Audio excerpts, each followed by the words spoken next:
the soil, you're just dispersing clean water. In that case, so then your fields will last forever because you don't have any kind of biology in there, so you're not going to build up a biomat and the fields fail. You go to your fields like 10 years after your system's online, you dig up your fields, there's just clean water. If there's any water at all, usually just perks through the ground, depending on the perk of the soil.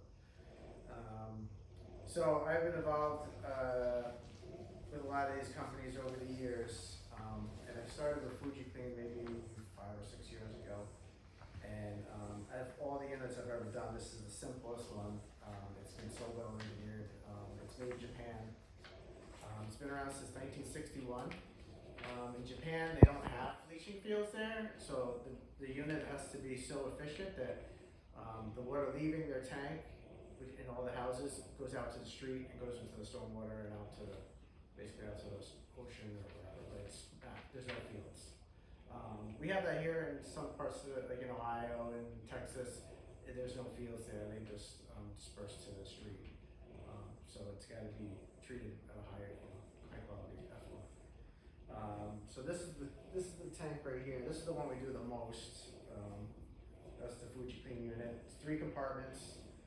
The most common one I do is a CE5. That unit treats 500 gallons per day, and the tank is only 545 gallons. So it's a really small tank. Your traditional septic tank is 1,000 gallons for a 3-bedroom house. This tank is 545 gallons, and it treats 500 gallons per day. A lot of the other units that we've done over the years are huge. Like they're 3 times the size for the same treatment. So this unit is very, very efficient. So what runs the system, this little air pump does all the work. This is the whole thing. It's just a 50-watt air pump. This aerates inside the septic tank, inside the treatment unit. It aerates media in the 3rd chamber, and then that treated water is airlifted. With the air, just lifts up the water and goes back to the 1st chamber, and it's constantly being treated. So in that case, that's how you get like a lot of nitrogen reduction. So your main elements that cause the algae blooms, nitrogen, phosphorus. So this will remove a lot of the nitrogen. So then their newest unit, this has been around, this has been in Japan for 25 years, but now it's just coming to the United States. This is a CRX model. It uses magnetic plates that remove the phosphorus. So basically, as the plates have different charges to them, and it'll coagulate, the iron will coagulate with the phosphorus, and it'll drop to the bottom of the tank, and then it just sits at the bottom of the tank as sludge. So that's like, this has become really popular around the lakes because it's phosphorus. There's really no other units out there that remove phosphorus. So now that they know there's demand here because of all the lakes, they're bringing this to the United States. We put one in Lake Carmel, right on the lake, and it's doing really well. I think it's about 90% reduction in phosphorus. So you still have to pump that one out? Yeah, so they all have to be pumped, just like a septic tank. I found probably normally over a course of probably about every 2 years you pump it, like a septic tank. If it's not a lot of use, let's say you have maybe 2 or 3 people in the house, you could probably go 4 or 5 years because it's so efficient. But yeah, on the average, regular family house, 2 years. Good. You say it goes into the existing septic tank, is that? This replaces the existing tank. So This little thing? no. Yeah. Are you talking about the air pump? I didn't know when you were showing us, I couldn't tell. Oh yeah. You can look at. Yeah, but dig up, this is instead of the existing septic tank. Right, exactly. So your tank, let's say you have an old metal tank. Yeah. We take the metal tank out, and this tank would go in place of that metal tank. Yeah. Certain situations, like if somebody has like a really good concrete tank, sometimes we can put the unit after the tank if they wanted to keep the tank. But most of the time, we just replace the tank with this unit. And you replace the tank? Yeah. Like, yeah, okay. Yeah. So we, normally we would go and pop out the old tank, remove the old tank, and then put this tank in place of that tank. Yeah. And You're talking about how the clean water goes into the leach field. Yes. You have to connect it to the system that exists. You can't do what they do in Japan, whatever, or where you can maybe hook a drip hose and have it go into your garden and just Well, water the yeah, I garden. mean, some places they do allow that, yeah, it's, Right. yeah, they do like drip irrigation, Yeah, so you can run it, you can do that. yeah. Yep, that's, not, you know, they don't really look for that here as far as, cause everything's in the watershed, but, you could do that, cause it actually works really well. Yeah. And it takes up more nutrients if it's real shallow, that's why drip is really, you know, like, Mhm. a really good way to get rid of clean effluent, you know, Right. it's just water and stuff like that. And if you have a failing septic system, so let's say you go out and your fields are failing, a lot of times we'll put this unit in and we'll recover the old system. Mm-hmm. So within weeks, you'll start to see the lawn dry up and then, come back a couple of years later, if you had 3 fields, you'd Mhm. probably just be working off 1 field. So it rejuvenates failing systems too. So you're taking the, you know, the load off. Mm-hmm. Yeah. Do you have to replace the field for whatever reason? Can you put in a smaller field with this Yeah, unit? exactly. Yeah, because you don't need that much, right? Right now, like this area right here, let's say we're gonna be building a brand new house right here. If you're outside the watershed, they give you a 33% reduction in field size if you put something like this in. So, normally, nobody really thought it was a benefit. Now it's a benefit if you can get reduced field size. But technically, yeah, you could, when I put fields in after one of these, usually I go back to it and it's only using 1 field. The rest are just, not being used, but they're there because, a lot of the health department, like, oh, 1 field's not enough, but most of the time it is.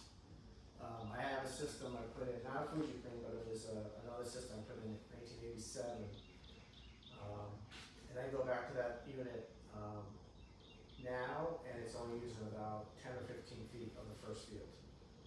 The rest of it, everything's all just dry, because it only needs that much. Whatever comes in and it percolates into the ground, the next day that water keeps going and never really moves on.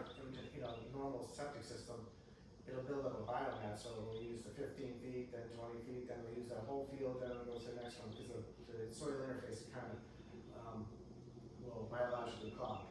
So water can't go out into the ground around it because it's just built up a biomass, which is bacteria that grows and dies, grows like a slime. And anaerobic bacteria produces like a slimy coating, and the water really doesn't pass through it because it kind of seals off, like that slime you put in to seal off the tire. Yeah, So you said the tank is a 500-gallon tank? for a CD5, that's the most common one I do, is a CD5, it's 545 gallons. When you go up to the next, so this model here, it's called a CRX5. The tank's a little bigger, it's 745 gallons, something like that. It's a little bit bigger of a tank because there's more media in there, and they had to have room to have the plates to hang in there. So in the tank, for the one that's a CRX, which we were talking about blue and phosphorus, there's 4 of these steel plates that hang in there, and these are magnetized, and there'll be a pair. So there's 2 here, and there'll be 2 more on the other side, and they just hang in the tank. And eventually these have to, be replaced. So the unit that I have in Lake Carmel, we took that out. It's almost a year. It'll be there for another year. So maybe every 2 years, 3 years, you'll have to replace the plates, which is just basically mild steel. So it's not really an expensive thing. It's just a piece of metal. So.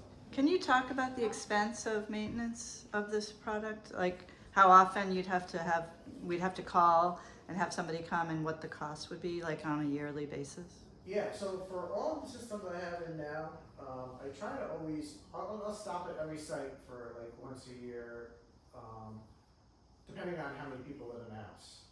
And I'll just do a quick check on it.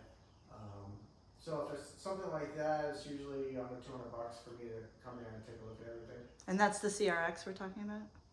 Any of them really. It's the same? Yeah, it's because there's not much more to it besides the plates and the panel and make sure everything's working.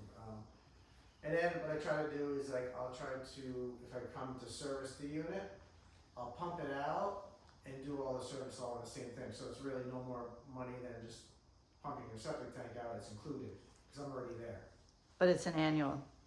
Every 2 years I'll do that, so every 2 years I'll come pump the tank and inspect everything and, you know. do And the those plates things. will last 2 years.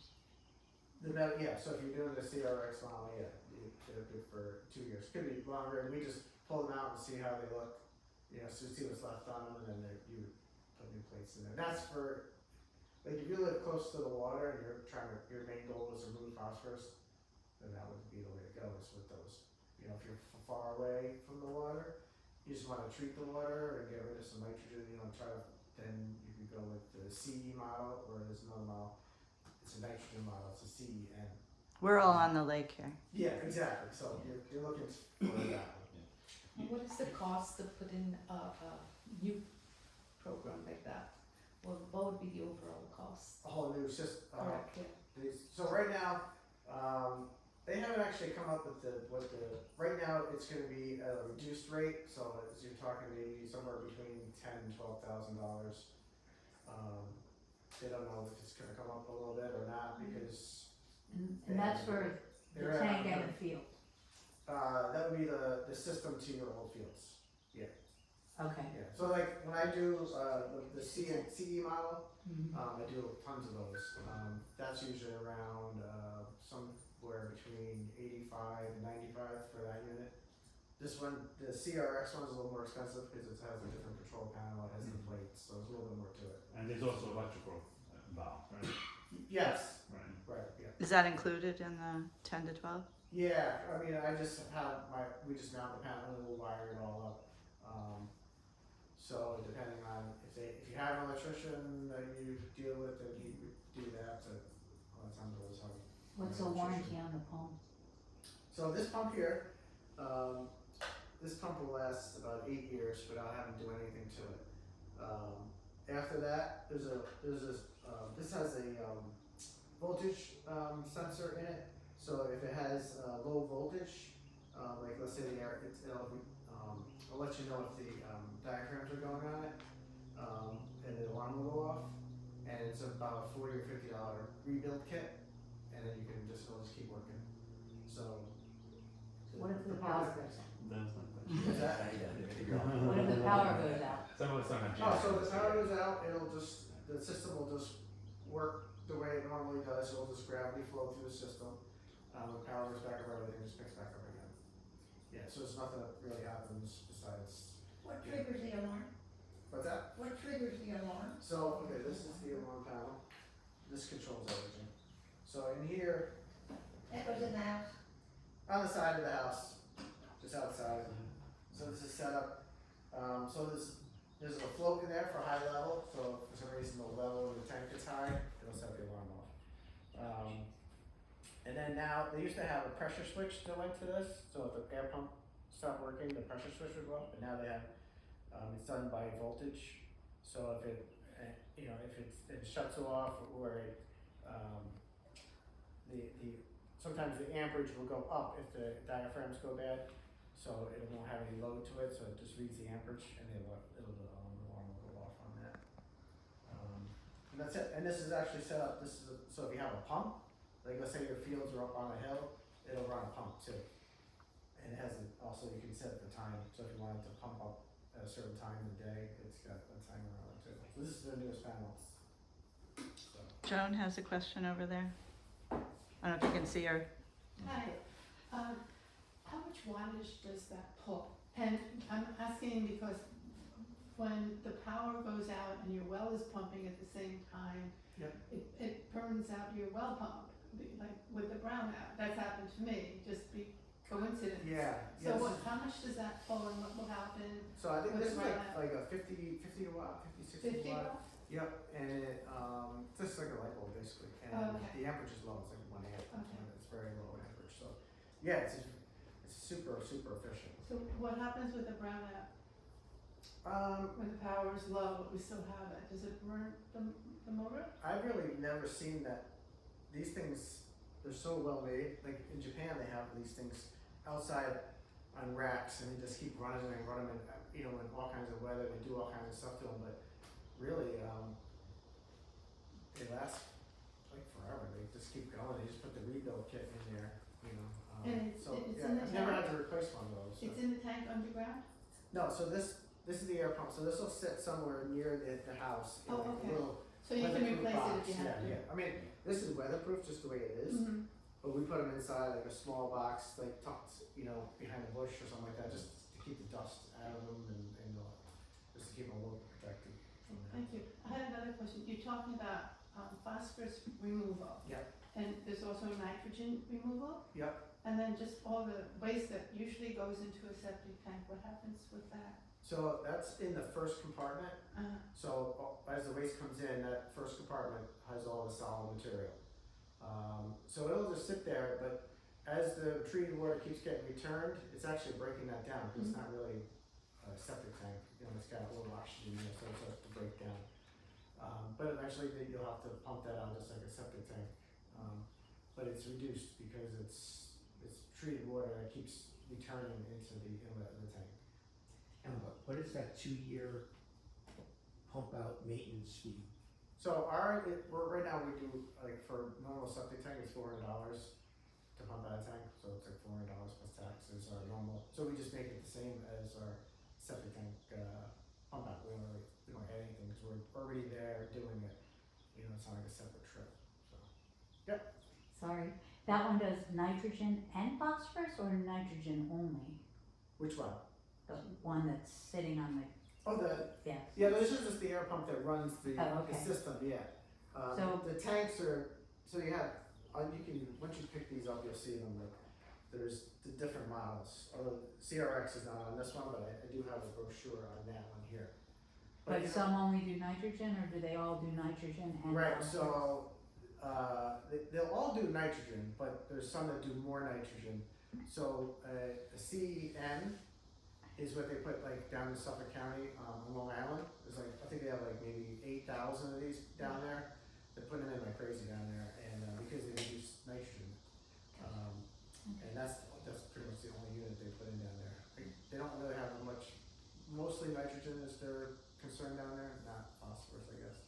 That's more of a lake thing. So that's the unit they're putting in, but they have, those are state funded down there, so I think there's 350 or 60,000 systems down there they're gonna replace. Most of them are getting, this is like, they started off with 40 different technologies, they're down to 3 now. And FujiClean is like, out of all of them is the best one, out of all the ones down there, because we're constantly testing them, and this is the, you know, most consistent nitrogen reduction is the FujiClean, so.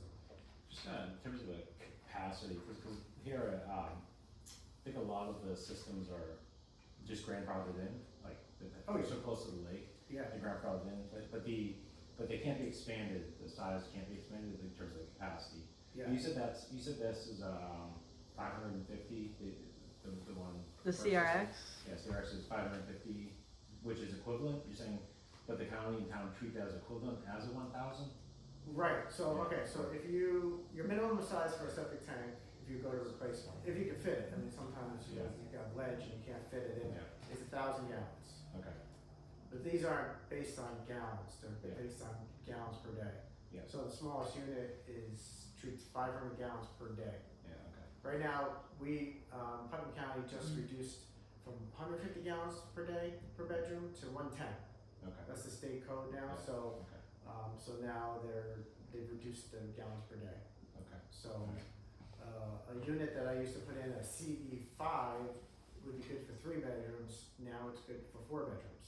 Okay. Yeah, so and what they're doing in like Putnam Valley is that if you needed, let's say you needed 100 feet of fields, you know, you would only reduce that down, you'd be at like 75, you know, they reduced it, yeah, Okay. 75%. Just cause what I run into is literally the town said, I have a small tank, they said you can only replace the same exact tank, you can't go any bigger.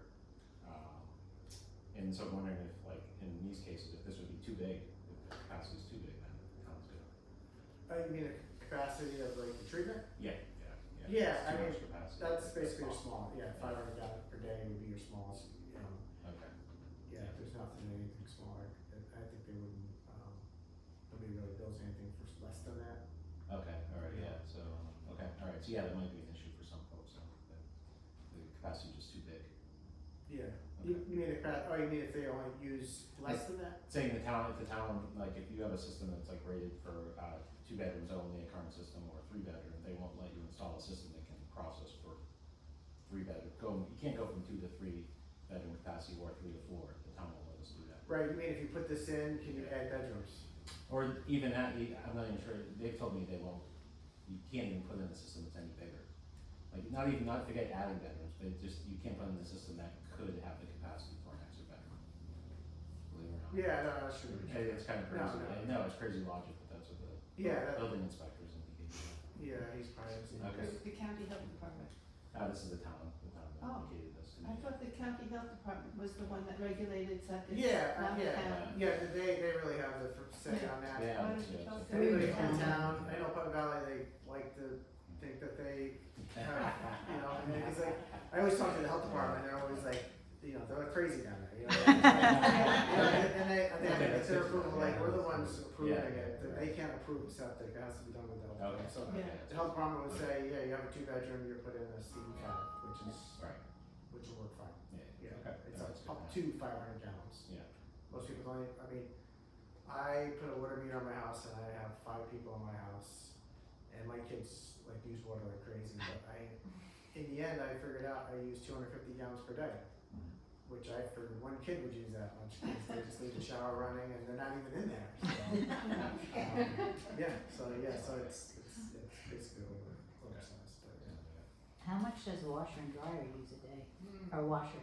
A wash machine? Yeah. I guess it depends on if you have like one of those new ones, like the old ones use quite a bit of water, but like those new ones, I don't know how much they use, probably a couple gallons of water, Yeah, right? like 2 The gallons whole- maybe? Yeah, It's very little. yeah, it's very little now, right? Yeah, the Yeah. clothes are getting damn. Got a new one. But, I don't know what an old one uses, but the other one probably use probably about 20 gallons of water at least per cycle, I think, yeah, maybe more.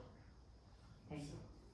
But, I'm wondering if this is a good time for Ina to do her little demo. yeah. Did you have anything else that you wanted to? No, I'm better at just answering questions than, And I don't think that if we get to go ahead, you would be the installer or you don't do button down? Yeah, no, I would install, and then also if, I work with a lot of other contractors too, so let's say somebody has a contractor, they say they want him to do it, I will come down and, if they hadn't put one in before, then I just train them, Mm-hmm. and I help them with the first 1 or 2, whatever they need, and then, from there, they're on their own, and can go, but yeah.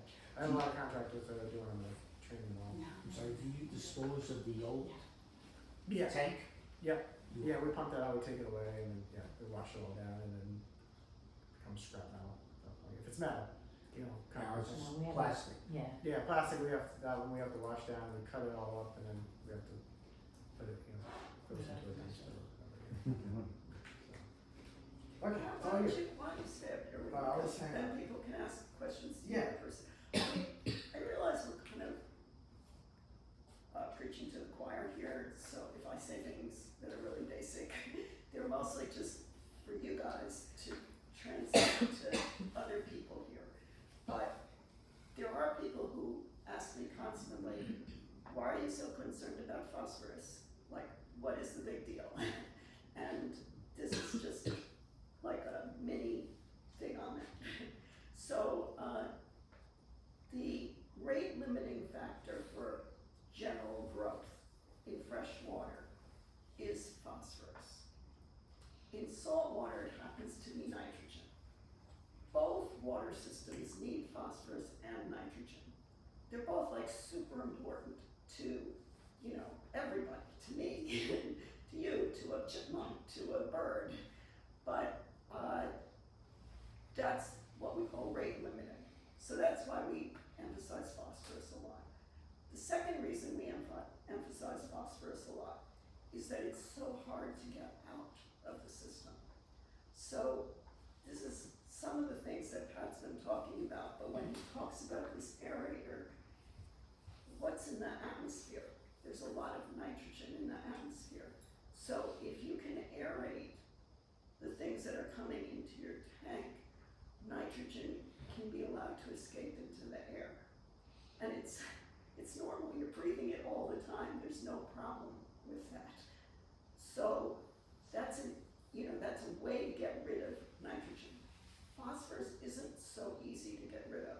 In general, phosphorus, in order to get rid of it, not just change it from one thing to another, you have to bind it to a metal.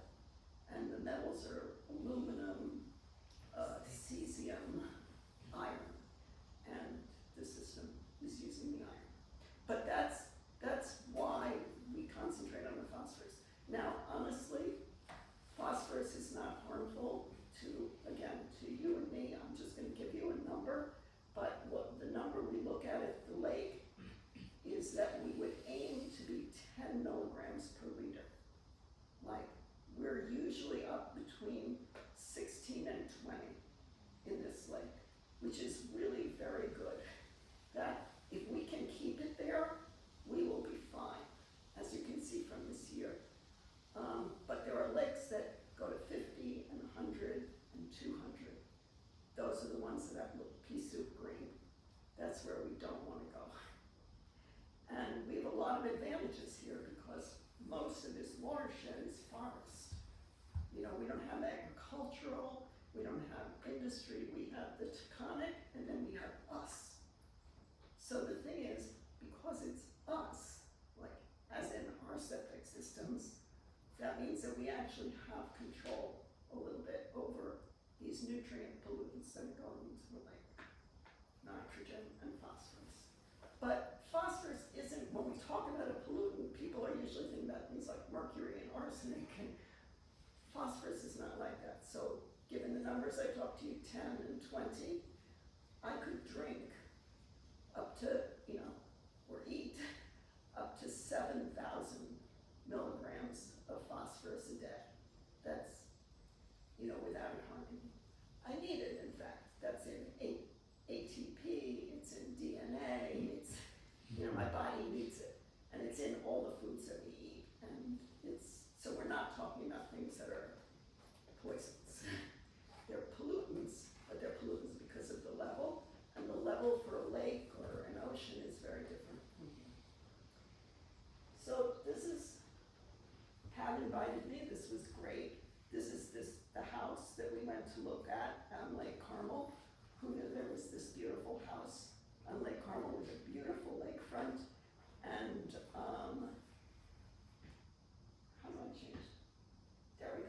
So this is what the system looks like installed. And this is the CRX. So this is the new system. And I would say, nobody's gonna tell anybody what to do. But I would say if you are putting in a new system, you do not wanna put one that is not treating phosphorus, because that's the long-term benefit for this lake. So this is 3 tanks, and might get the order of these, because I think they go backwards, but you could tell us. That's Mine right, would yeah. go ahead and say. So this is the first compartment of the tank, that's where the waste comes in. This is the third compartment, it moves up. So if you go online, you can watch, there's an actually animated video that will show you exactly how the flow through the tank is. But it moves up through here, there's media in here, it moves up through the anaerobic media, then it comes down, it goes up through here, this is where the 2 aerobic sets of media are. And there's in the center there's a clarifier, where the water gets settled out, there's a clear water leaves the tank, and then there's a return line that comes back and dumps back into the first chamber. Oh, you showed some pictures of that too. So that aeration, am I right about this? That aeration is where the nitrogen is escaping, because you're using aerobic bacteria. Right, and then as it moves through, what happens is, as it moves through and comes back through the second chamber there, it's more of an anoxic zone, so it's not septic and it's not aerated. And what happens is they'll go after the oxygen that's in the nitrogen and it strips it away.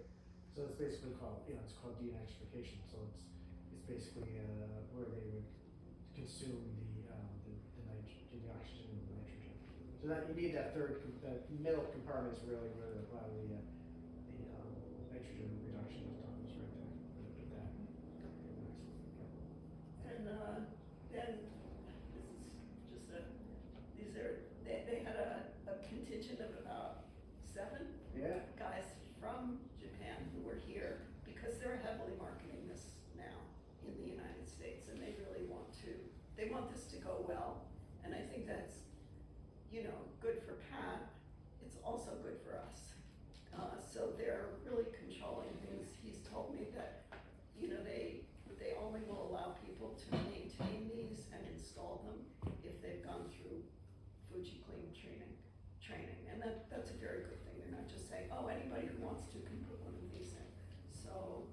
that's a control measure, and, that's important, but this is that tank with the media, so you can see Yeah, the that's the media. center, that's the in center there. department, yeah. And some people are familiar with peat systems, where the peat gets filled with the nutrient pollutants, and then you have to replace the peat, which is not such a terrible thing to do, but Pat tells me that you don't have to do that here.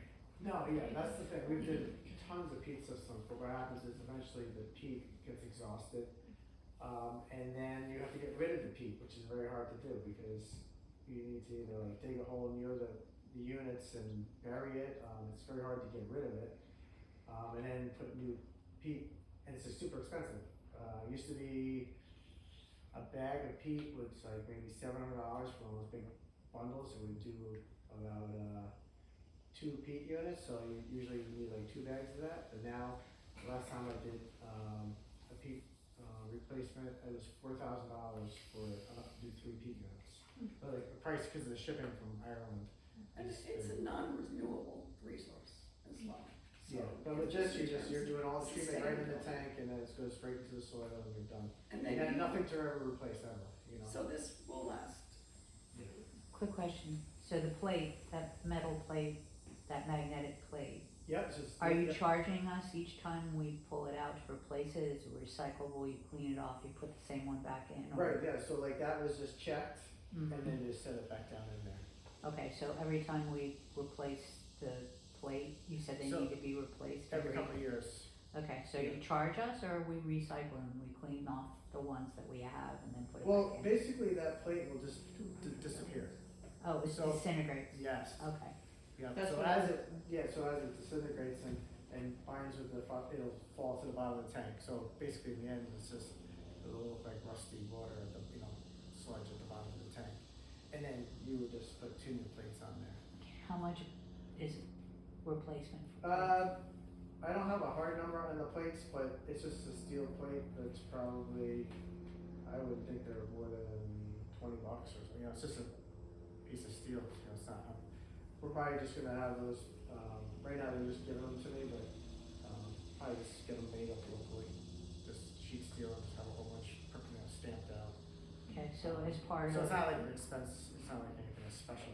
so every year is, or every 2 years as part of the pumping and inspection of our plates, that's included in your price, or I'm trying to just see if not they cost yeah, more? so if the only additional charge would be is we need to replace the plates. Okay, If and so- you have so no say price if you're on, on 2 years and you're like, oh, next year we should probably do your plates, then we'll just, give you the price on, the plates, which. you don't have a price yet on the plate, No, We're talking that- $20 or $30. okay, That's, gotcha. Yeah, I would Thank say you. per plate, yeah, once I get somebody to make some up for me, I'll know exactly, there's a guy, another installer, he's got the other system up in, he's up by like Albany, and, he had somebody make it up for him, so I have to find out what he's, charging for him, but nobody's had to really replace them yet, Right, Like actually, it's hard to ask them in Japan, cause they've had this here for, I think it said like 25 years, they've had that system and that there, but it's hard to figure out how much some costs there and here, so, yeah. But nothing, the good thing is, it's like, it's not anything that's expensive, it's not like it's something that's an expensive repair, replacement part. thank you. I have a question. This might be a really, really stupid question. Where does the phosphorus come from? Well, phosphorus is in. Is it the human waste that creates the phosphorus? Cause if it's in the soap and stuff. no, it's not, it's New York State has been really good about this. Okay, so it's We not will coming not- from our soaps. You will not be able to buy it in dishwasher detergent, in laundry detergent. You won't be able to buy it in ordinary lawn fertilizer, which doesn't go into your septic tank. So, Goes into the- I mean, I'm not saying you can't go to Canada, not Canada. I don't know. Oh, I didn't mean, If you're where really does it have to intent get on to the having septic tank? phosphate, Amazon, detergent, you probably could get it somewhere, but there's really no reason, the modern detergents, the dishwasher detergent and the laundry detergent that have enzymes in them, they actually work better than the old phosphate. Okay, maybe I asked the question wrong. you're going through this with the CR2, I think you called it?